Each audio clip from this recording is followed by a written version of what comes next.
Biru academy के YouTube channel पर आप सभी साथियों का स्वागत है। डियर बात करेंगे शिक्षा जगत से जुड़ी हुई महत्वपूर्ण खबरों पर। लेकिन आगे बढ़ने से पहले जितने लोग चैनल पर पहली बार विजिट कर रहे हैं, सब्सक्राइब करके बेल आइकन प्रेस कर लीजिए, क्योंकि इस चैनल पर आपको सबसे पहले सटीक और ऑथेंटिक अपडेट लगातार प्रोवाइड कराई जाती है। डियर बात कर लेते हैं पहली अपडेट की। तो आपकी स्क्रीन पर पहली अपडेट आप देख सकते हैं।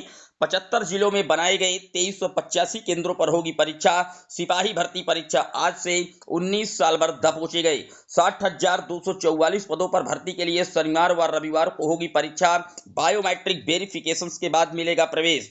नागरिक पुलिस में सिपाही कांस्टेबल के 60,244 पदों पर भर्ती के लिए शनिवार व रविवार को दो पालियों में होने वाली लिखित परीक्षा के लिए पुलिस ने कमर कस ली है।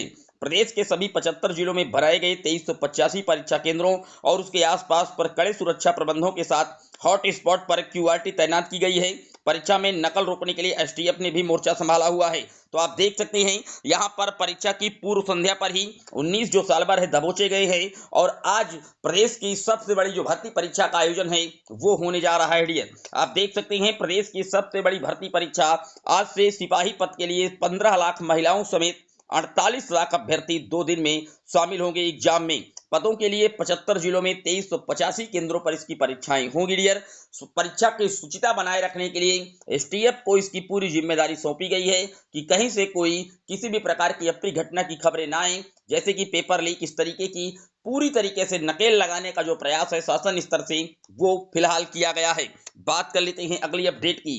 अगली अपडेट आप देख सकते हैं आरओ पेपर लीक के मामले में आयोग ने प्रतियोगियों से मांगे साक्ष्य। जैसा कि आप जानते हैं कि अभी सहायक समीक्षा अधिकारी और समीक्षा अधिकारी का पेपर हुआ था, जिसके बाद पेपर लीक के मामले में उत्तर प्रदेश लोक सेवा आयोग पर प्रतियोगियों ने कहीं ना कहीं धरना प्रदर्शन किया। उन्होंने बताया कि पेपर लीक हुआ है, आंसर की पहले से इसकी वायरल हो गई थी और इसको लेकर के एग्जाम रद्द कराने के लिए वो डटे रहे। तो इसको देखते हुए जो आयोग है उन्होंने प्रतियोगी छात्रों से साक्ष्य मांगा है कि आप साक्ष्य दीजिए, सिद्ध करिए कि पेपर लीक हुआ था।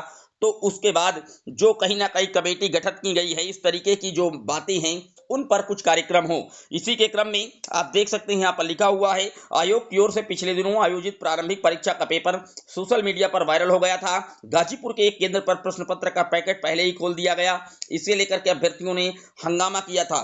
प्रतियोगियों का आरोप है कि पेपर परीक्षा से पहले ही वायरल हो गया था। इस शिकायतों को गंभीरता से देखते हुए आयोग की ओर से जांच कमेटी गठित की गई। एसटीएफ से भी जांच की संस्तुति की है। आयोग की ओर से शुक्रवार को विज्ञप्ति जारी कर साक्ष्य मांगे गए हैं।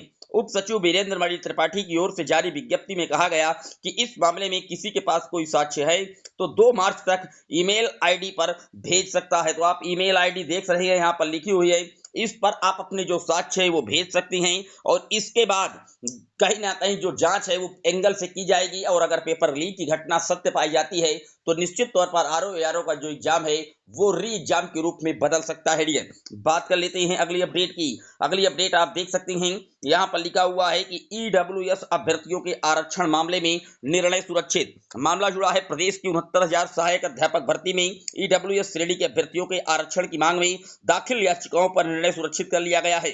यह आदेश न्यायमूर्ति सौरभ श्याम संसेरी ने सीनियर एडवोकेट जीके सिंह, अधिवक्ता अनुराग त्रिपाठी, सीमांत सिंह, इरशाद अली व अन्य वकीलों को सुनकर किया है।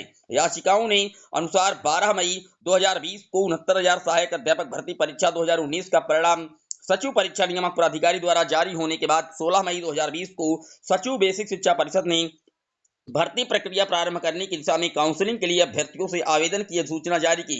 लेकिन इस अधिसूचना में ईडब्ल्यूएस श्रेणी अभ्यर्थियों के लिए आरक्षण का प्रावधान नहीं किया गया था। तो ईडब्ल्यूएस की आरक्षण के प्रावधानों को लेकर के मामले को कहीं ना कहीं कोर्ट में घसीटा गया था और उस पूरे मामले को अब कहीं ना कहीं जो इस पर सुनवाई थी वो रिजर्व कर ली गई है।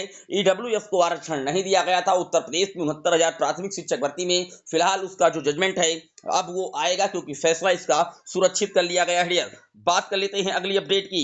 अगली अपडेट आप देख सकते हैं बीटीसी के बराबर नहीं है नर्सरी प्रशिक्षण प्रमाण पत्र। सहायक अध्यापक के लिए नर्सरी प्रशिक्षण प्रमाण पत्र को आवश्यक योग्यता न मानने संबंधी जो अर्जी है वो खारिज कर दी गई है। मामला इलाहाबाद हाईकोर्ट से जुड़ा है, जहां पर इलाहाबाद हाईकोर्ट ने नर्सरी प्रशिक्षण प्रमाण पत्र यानी कि बीटीसी बेसिक टीचर सर्टिफिकेट्स के बराबर मानने से इनकार कर दिया। कोर्ट ने अर्जियां खारिज करते हुए कहा कि बीटीसी का पाठ्यक्रम कक्षा 5 तक पढ़ाने के लिए दिया गया है, जबकि सर्टिफिकेट ट्रेनिंग केवल शिशु कक्षा की पाठ्य सामग्री प्री स्कूल से लेकर के कक्षा 2 तक पढ़ाने के उद्देश्य से बनाई गई है।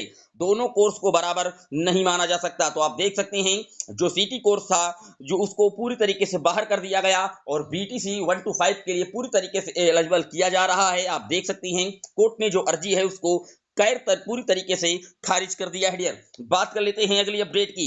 अगली अपडेट बीएड वर्सेस डीएलएड मामले से जुड़ी हुई है। जैसा कि आप जानते हैं कि एनसीटी का गजट पेश हो चुका है माननीय सर्वोच्च न्यायालय के द्वारा।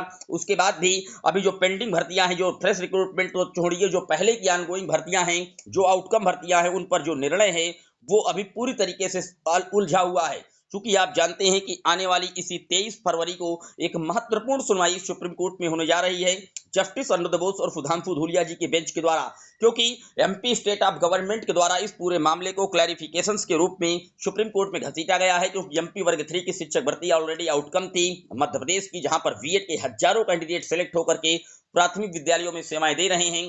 तो वहां पर स्टेट गवर्नमेंट के द्वारा पूरे मामले को ट्रांसफर पिटीशंस के रूप में क्लैरिफिकेशंस कराने के लिए मामले को खींचा गया माननीय सर्वोच्च न्यायालय में, और सर्वोच्च न्यायालय में जस्टिस अनिरुद्ध बोस और सुधांशु धूलिया जी के स्पेशल बेंच के द्वारा इस मामले को आने वाली 23 फरवरी को सुना जाएगा।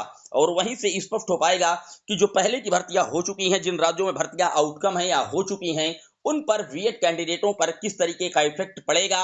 क्योंकि फ्रेश रिक्रूटमेंट में 11 अगस्त 2023 के बाद किसी भी एक पोस्ट पर प्राथमिक लेवल पर बीएड को अलाउड नहीं किया जाएगा, ये ऑलरेडी डिसाइड हो चुका है। लेकिन जजमेंट कब से लागू होगा, प्रोस्पेक्टिव या रेट्रोस्पेक्टिव जो आउटकम भर्तियां हैं उन पर किस तरीके से निर्णय होगा, इन सारी चीजों पर अभी जो पर्दा उठना है वो बाकी है। और आने वाली 23 फरवरी को एक महत्वपूर्ण सुनवाई माननीय सुप्रीम कोर्ट में होगी। उसके बाद मध्य प्रदेश की शिक्षक भर्ती हो, बिहार की शिक्षक भर्ती हो, छत्तीसगढ़ की शिक्षक भर्ती हो, जहां पर बीएड के कैंडिडेट सेलेक्ट हैं, इनका जो भविष्य है वो पूरी तरीके से तय हो जाएगा। ये था आज का शिक्षा जगत से जुड़ा हुआ दैनिक वीडियो। कैसा लगा कमेंट जरूर करिएगा। पहली बार आए सब्सक्राइब कर लीजिएगा। फिर मिलेंगे एक और वीडियो में, तब तक के लिए जय हिंद जय भारत।